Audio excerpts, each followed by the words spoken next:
Dünyanın en zengin insanlarından birinin Hindistanlı olduğunu bilirdiniz.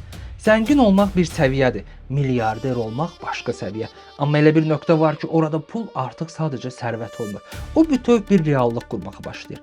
Ve sen bu videoda elə bir ailenin həyatına baxacaqsan ki, onların evi 173 metr hündürlüğünde şəxsi göydələndir. Onların layihəsi 1500 hektar ərazini əhatə edir və 150 mindən çox heyvanı özündə birləşdirir.